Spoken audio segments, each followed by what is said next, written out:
नमस्कार, मैं खुराफाती और आज की खुराफाती खबर में हम आपके लिए लेकर आए हैं ये खुराफाती डिबेट। आज डिबेट का विषय बजरंग पूनिया और विनय फोगाट का कांग्रेस ज्वाइन करने पर था और हमेशा की तरह रूबिका लियाकत सरकार को डिफेंड कर रही थी और इन दोनों पहलवानों को ही कटघरे में खड़ा कर रही थी। पर तहसीन पूनावाला और विवेक श्रीवास्तव ने रूबिका को ऐसा धोया कि वो बगले झांकने लगी। आगे देखिए ये धमाकेदार डिबेट। आज सबसे मौलिक प्रश्न क्या है रूबिका? सबसे मौलिक प्रश्न ये है कि महिला के अस्मिता को पॉलिटिकल टूल बनाया जा रहा है, पॉलिटिकल सब्जेक्ट बनाया जा रहा है। ये बात कि आप महिला भी के कह रहे अस्मिता के हैं, नाम पे ये बात विवेक श्रीवास्तव भी कह रहे हैं। क्यों विवेक? नहीं देखिए, यही है कि देखिए अब आप लोग अगर ये सोच रहे हैं कि 1.5-2 साल पहले उनको पता चल गया था कांग्रेस उनको लेगी, एमएलए का टिकट देगी, फिर उनका पॉलिटिकल करियर होगा, चलो जंतर मंतर चलते हैं। It doesn't work like this. Music वो उनके पास एक प्रॉब्लम थी, उनका एक्सप्लॉयटेशन हुआ था, वो सड़क पे उतरे, उन्होंने संघर्ष किया, इलेक्शन सिर के ऊपर थे, आप लोग डरे हुए थे बीजेपी वाले, आपको लगा अगर बहुत ही ज़्यादा एक स्टैंड ले लेंगे हम तो शायद यूपी के अंदर राजपूत वोट्स चले जाएं, एक पर्टिकुलर सीट चली जाए। आपने मामले को डाइल्यूट करने की कोशिश करी। तू समझा? हाँ। नहीं तू समझा नहीं। वो स्टैंड जो आप एक्सट्रीम तरीके से असर्टिवली ले सकते थे वो आपने नहीं लिया। बच्चे इससे आइसोलेट हुए। जो जस्टिस रेसलिंग फेडरेशन में हो सकती थी, उनके बेटे को टिकट दिया, सब चीज़ें आपके लिए बैकफायर हुई हैं। आप एक सीट जरूर जीत गए हैं कैसरगंज की, लेकिन और दूसरी बात मैं जोड़ूंगा, अगर विनेश फोगाट का शायद अभी ओलंपिक्स में एक अच्छा बेहतरीन परफॉर्मेंस ना हुआ होता और वो फिर से न्यूज़ में ना आई होती तो पता नहीं ये मुद्दा मर गया होता। इन बच्चों का क्या अस्तित्व था, क्या ये कहानी फिर उठती, नोबडी नोज। ये भी एक कोइंसिडेंस है। फैक्ट्स को फैक्ट्स की तरह रखते हैं जी। वो बेहतरीन प्रदर्शन कर रही थी, नो डाउट अबाउट इट, लेकिन वो गोल्ड मेडल नहीं लाई है। कोई बात नहीं, लेकिन फिर भी पूरे देश ने उनको सर आंखों पर लिया। पूरे मतलब इतना कि लोग आपस में चर्चा करने लग गए थे कि भाई इतना वेलकम, इतना आओ भगत तो जो सच में डिजर्व करते हैं, चाहे वो मनु भाकर हो कि चाहे वो हमारे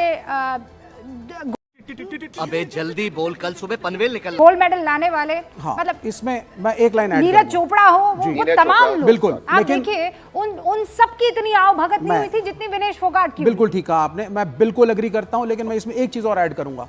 जब वो लड़ रही थी और जब वो जीती थी and then she was going to the finals even before that, और तब ये डिफॉल्ट नहीं हुआ था उनके वेट का, उस वक्त सोशल मीडिया के ऊपर इस पूरे देश के अंदर जिस तरीके के कार्टून्स, मीम्स, मैसेजेस लोग जो कर रहे थे, सब ये कह रहे थे बृजभूषण शरण सिंह हार गए और लड़कियां जीत गई। ये भी एक सच्चाई है।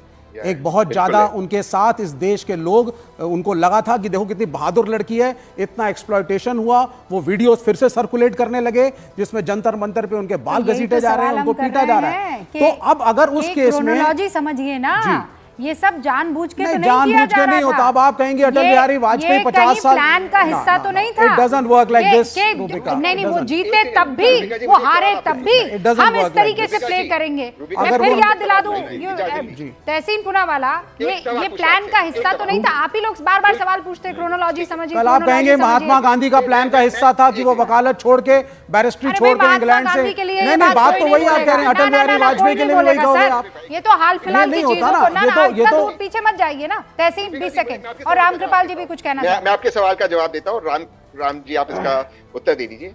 तो आपका कहने का, आपका मतलब व्यक्तिगत आपको नहीं कह रहा हूं, कहने का अंतर ये भाजपा या विपक्ष का कि लड़कियों ने जानबूझकर अपने आप को मोलेस्ट करवाया, अपने जिस्म को टच करवाया ताकि ये लड़कियां कांग्रेस ज्वाइन कर सके।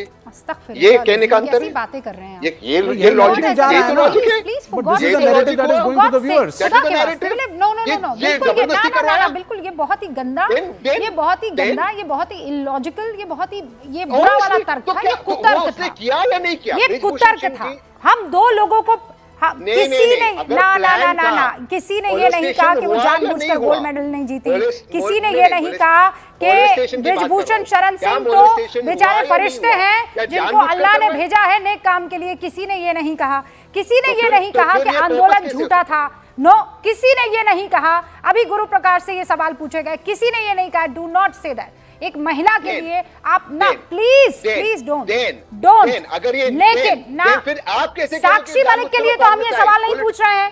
साक्षी मलिक के लिए और बाकी तमाम जो लोग हैं, क्योंकि उन्होंने पॉलिटिक्स ज्वाइन नहीं की ना भाई। अगर वो बीजेपी भी ज्वाइन, अब तो सवाल पूछे जाएंगे, क्या प्रॉब्लम है सवाल पूछने में? रामकृपाल जी, नहीं, मेरी दोस्त बबीता नहीं, आप गजब कर रहे हैं, मेरी दोस्त इस तरीके के सवाल क्यों पूछेंगे आप, और क्यों इसका गलत